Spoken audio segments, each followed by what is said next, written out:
Hey, I know who it is, man. It's your 8-time partner, Sahara the Prince, man. And I'm kicking with my folks and my dog over at Gully TV. Hey. Can you recall where you was at when you got the news of him passing away? Yeah, so I had the opportunity of remixing a record called Walk Real Cool. It was like my first, like my whole time producing, I just wanted to make the niggas that gave me opportunity proud. Yeah. I wanted to make them niggas proud. So I was waiting for an opportunity to produce for Yuck. Waiting for an opportunity to produce for digital. And I was patient enough that the day came. So I was remixing a record. It was on the Futurista album called Walk Real Cool. Yeah. Pac had been shot already, so everybody already was like in a hysteria, like, this nigga got shot again. You know what I mean? He gonna be straight. Right. So Shaka came in town for us to do the remix. We was going to Infinite Studio. Shout out Michael Denton. He picked me up in a van, a minivan, and he like, take the van, keep the van overnight, come get me in the morning, we go in the studio. Yeah. So I go pick him up in the morning, we're going to Alameda, we're going to Denton's, he driving, I'm in the passenger seat, and Davey D came on the KMEL. And Davey D said, you know, sorry to say, but Tupac is gone, you know what I'm saying? And Shock let the wheel go, and I grabbed the wheel. In Alameda, the streets are real narrow. They got cars on both sides of the street, so it's really like one lane. You know what I'm saying? So I ain't gonna say we'd have crashed, but if I ain't grabbed the wheel, we might have nicked the car or two. You know what I'm saying? But so I grabbed the wheel. We continued down the street, like blown away. We parked. We went out, came outside, went in the studio. I'm not gonna really share what happened in the studio. I'm gonna keep that to me, right. You know what I'm saying? But the rest of the members start showing up. Mun showed up, Clee, a lot of niggas showed up, and the fucked up thing about it is, I still had to produce a record in this type of vibe. Yeah. It was a dark day. You know what I'm saying? Speaking of Yuck Mouth and the Loonies, tell me what the Loonies did for this region. Ooh. Niggas got the biggest weed song in the world, bro. That's another one right there. 500 is the biggest song, the biggest weed song in the world. I mean, what can't you do you think he get? Do you think Yuck Mouth get enough recognition as a lyricist? No, I don't think so. I don't think so. He can go. What? Yeah. With the best of them. Yeah. I was just in the doctor. I went to the doctor yesterday. I get my ears checked and shit. And Yuck called me about this interview. Yeah. While I'm in the doctor, the ear, nose, and throat doctor, and I'm like, he's a fan. Yeah. And he's like, so he knows the music and all the shit. But he's a doctor, like. Okay. And he sees Yuck's calling me, like, you gonna answer? I was like, yeah, I'll answer it. So I answer the phone, like, Yuck, what up? I'm in here with my doctor, blah, blah, blah. The doctor just jumps in. Yo, this is Dr. Garola. You know, I'm a big fan. I'm from Stockton and He just gives his 1-2, right? But the reason I'm telling the story is, he goes as far as to say, you know, Jadakiss just used some of Yuck lyrics. I ain't even heard it. Right. He like, yeah, it's on Dave East's album. Right. He just used, he said, damn, I want to remember the actual lyric. Said that? Yeah, the doctor's telling me this. Yeah. And I'm like, this nigga knows your lyrics. You know what I'm saying? A white person would be listening to Dave East. Yeah. But he knew Yuck lyrics. You know what I'm saying? And been around long enough to been around, recognize it. So it was crazy, bro. What I thought was dope about Yuck Mouth and the Loonies is that remix that they did, the I Got 5 on It remix, which was, it was kind of like the West Coast Flavor in Your Ear remix. I think that was like kind of like an answer to that. Kind of, okay. Because I do believe Flavor in Your Ear came out first. Same time, yeah, it was the same year, but Flavor in Your Ear came out first. Yeah, I think so. I think that was probably the spark the idea. I thought it was dope that they were. It came out first though. Did it? That shit, yeah, that's like 92. Well, I will say this. 95 on it? No. No. 95. Yeah, Flavor in Your Ear. Yeah. Flavor in Your Ear came out first because they had the black and white video concept. It's like 94. Boom. Yeah, the 5 on it came out in 95. It's so easy to remember that because of year 5. 95, the year 5 on it. So, yeah, what do you think that song did for this region? Because the remix featured like 3 or 4 other MCs from out here and shit. Like a bomb squad for real and shit. All-star. I mean, that record play all over the world, and to this day, it still plays. They'll play that before they play the original version. You know what I'm saying? Yeah. Be in other cities and other states and do. Shout out our brother Tom Capone who produced it. You know what I'm saying? What is the obvious connection between the Bay Area and Detroit? I've asked other people this. I've asked other people this, and it's almost like there's some similarities, man. Like all the way down to the fucking music. It's a lot of hustling. Early on, it was all the hustling. Like niggas was fucking with it, not on music. Also other shit. Sliding out there with the pack and vice versa. So that's where the love come from, the hustle. You know what I'm saying? Niggas didn't have to have, rap albums and shit like that to be able to be recognized. Nigga, we get some money. Have y'all got a chance to work with any of them out there? Yeah, we got some shit on. Because the sound is kind of similar. We got a song it's funky. On Vezo album, Rich All Pints, called Chamber Brothers. Okay. Yeah. We got some shit with Payroll Giovanni.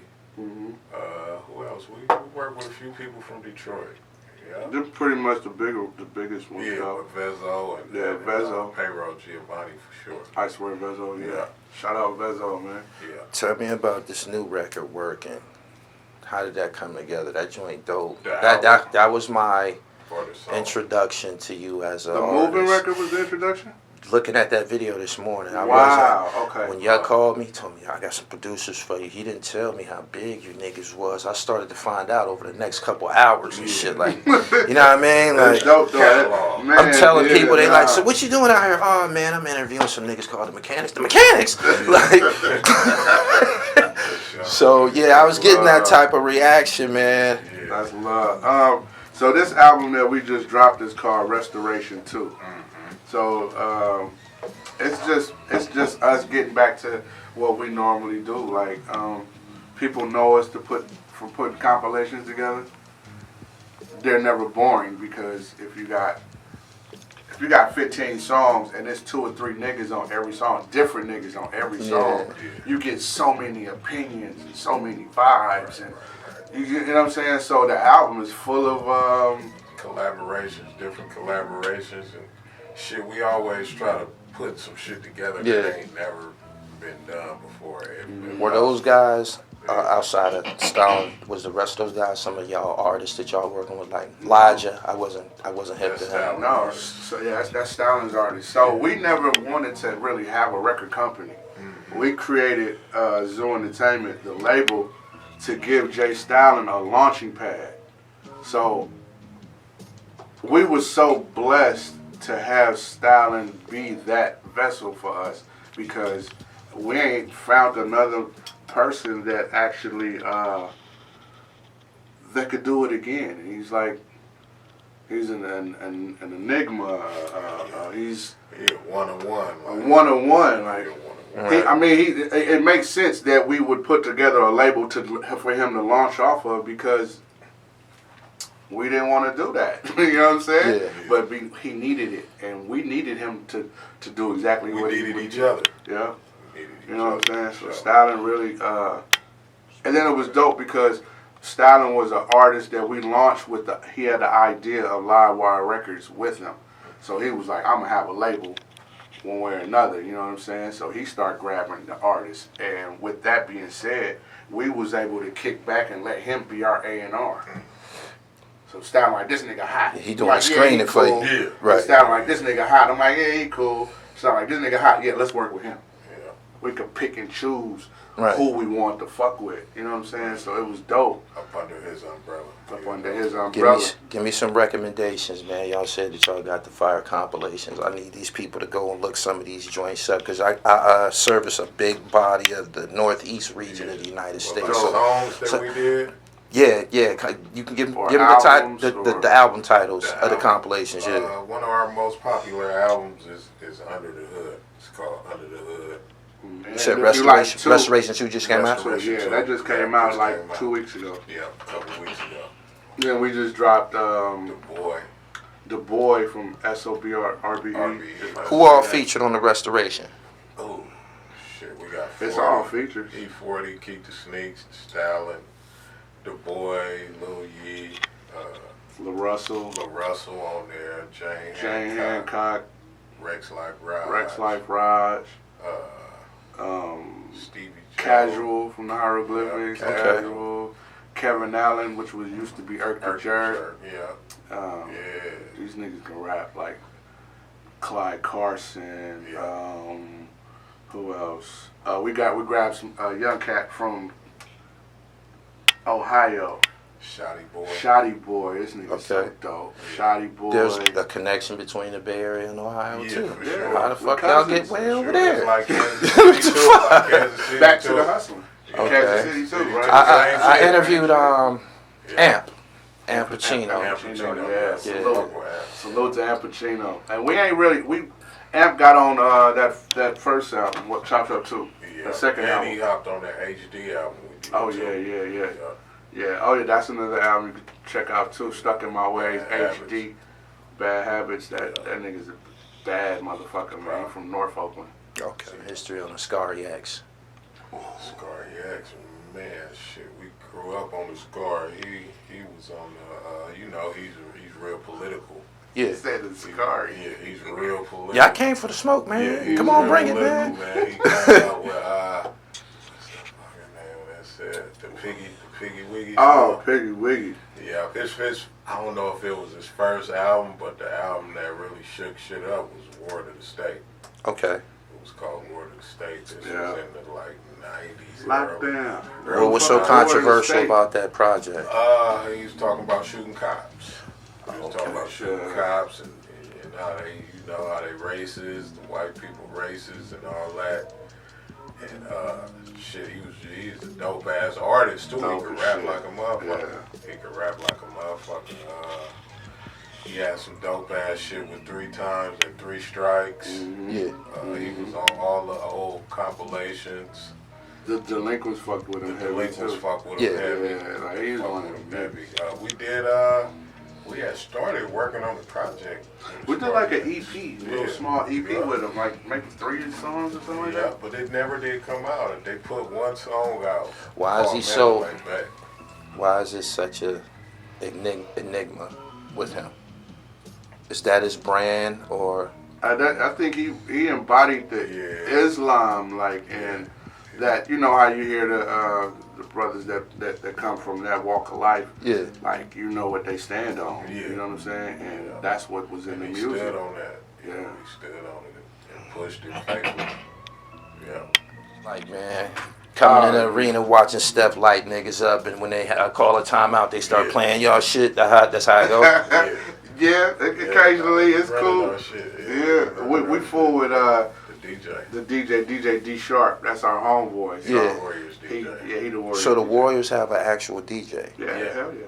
Don't most teams and arenas got their own shit. I didn't know the nigga had a name. His name D Sharp. Okay, shout out our brother D Sharp. He a real one. He a producer. He put out records too.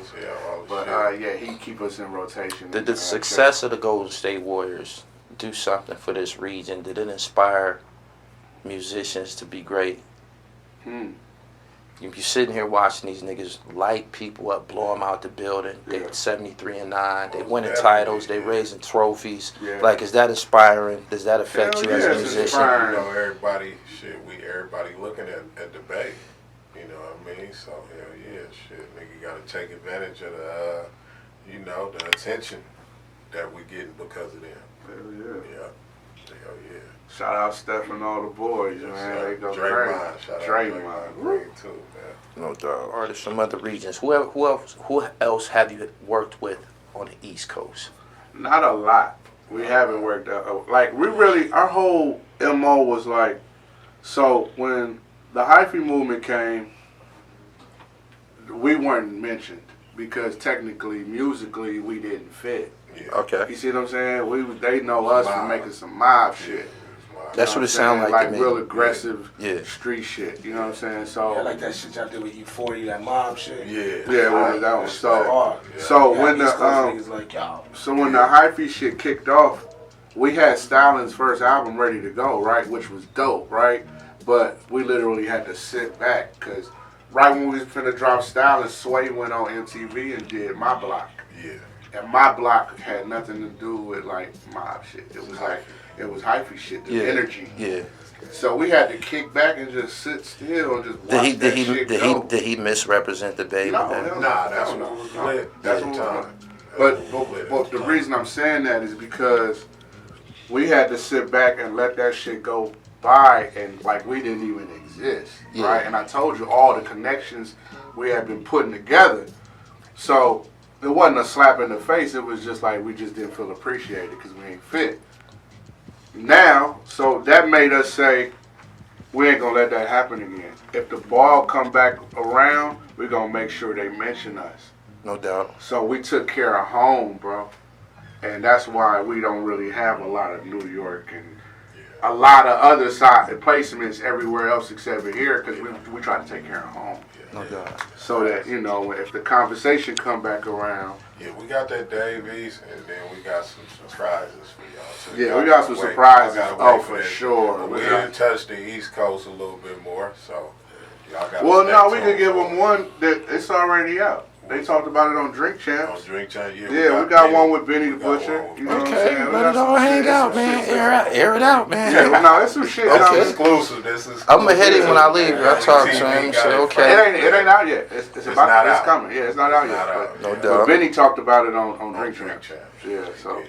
But so we just wanted our name to be mentioned again. I mean, you know, the next time that ball come around, like they can't say the Mekanix ain't in the conversation. You know what I'm saying? What would you call the hotbeds? Where's y'all strongholds? What cities? Go ahead and run it up. I was just starting to say them. Yeah, Oklahoma, Kansas, Ohio, Seattle, Arizona, Detroit, Texas, fucking the UK, Japan. We get hits from Japan all the time. Australia. Like, niggas is tapping in. Mm-hmm. We see it. It's just now. Minnesota, you're right. Minnesota. Type of shit, Them pretty much the hottest spots. Yeah. And definitely all up and down Cali. Yeah, Los Angeles. Okay. Uploaded to y'all YouTube channel. I subscribed earlier. Was a whole, I think the link was album. Yeah. We just dropped the Delinquents album, Authenticity. Last week. Yeah, last week. Was that Grove Street? Was that a single from that project? Yeah. Mm-hmm. Okay. Yeah, Grove Street. I mean, it is what it is. Black Panther record. It's super dope. Man, that shit fire. Super dope. Was there some significance to the actual location, Grove Street? Because I looked it up, but I couldn't find exact. Did something go down there? Yeah, Grove Street is actually Martin Luther King now. They changed. Yeah, that's what I seen that they changed the name. Street to Martin Luther King Street. But yeah, I think something went down. They talk about it in that song. Like, it was a little bit before my time. Yeah. But yeah, they tell the story. Our time. Yeah, for sure. Our time, a little bit before our time. But yeah, just listen to the song. They break it down a little bit in the song. Legend made nothing but legendary artists. That's another reason why, we say it all the time, it's another reason why we ain't lead a bank. Because I can't find another all-star group of niggas that's like these niggas, bro. Based on what you just said. Jacka, come on, bro. Like, I keep going. And keep going. Like, it don't sound like nobody. Don't sound like nobody. So you always gonna have a job. All these niggas sound totally different. And they the best at what they do. Chippers. Stop it. Oh my God, that nigga still untempered, untouched. Watch when he blow. No doubt. Chippers. Tell my viewers where they can find you guys online and how they can solicit you. everybody that y'all work with, is there a specific person that y'all can say we lit his ass up? Like, what you mean? Like getting behind? Yeah. Styling, definitely. That's him? That was he's our like he'll tell you he's our child. Like that's my daddies. That's our son. You know what I'm saying? And like I said earlier, it feels so good because we took a chance, all of us, on each other. Yeah. You know what I'm saying? And he went really on. He lit us up. And we lit him up. Even now, when we put out records, most of the time it says Live Wire Records also. Okay. You know what I'm saying? But it's nobody really understands what it means and the love that we have for each other, because to see it beforehand and then to see it come to fruition is, bro, it's amazing. And like bro. His top songs, we produce. That's what's up. Our top songs that we put out, he's on. You know what I'm saying? How did that Snoop Dogg joint come together? Snoop tapped in with us. Yeah, he did. Yeah, Snoop tapped in with Like us. stepped He the tapped in yard. a couple of times. That's what's and up. then we did that Mob record that you mentioned. He heard that Mob record we did for E40, and he was like, look, cuz, I need that shit right there, cuz. So we sent him a beat pack, and then So we got then he hit Fab. He hit Mr. Fab and told, come up with some shit. So Fab got in the studio with us, and Fab pen go crazy. Another under-recognized lyricist for a long time. He can go. Man, can't nobody fuck with him. Can't nobody fuck with Fab. Can't nobody writing shit. Can't nobody. By the way, I got a song with Mr. Fab. Yeah. That song with Mr. That Fab. nigga get in the studio. Stop it, bro. Can't Can't nobody beat him, no bro. nothing. He like the internet. He undefeated, bro. He don't need no time, man. Hit press record. Watch it. Fab walk in the studio and don't want to hear the beat. Just give me the headphones. Yeah. Press record. I swear to God. And start rapping. Yeah. And get right on the microphone. Press play. Yeah, I did it. Song done in 10 minutes. Yeah, nah, he not gonna hold 2 verses out in 10 minutes. Yeah, that's a skill. And niggas say that shit. No, but he really do it, bro. I see that shit. For real. Like, 10 no minutes. Cap, no cap. No.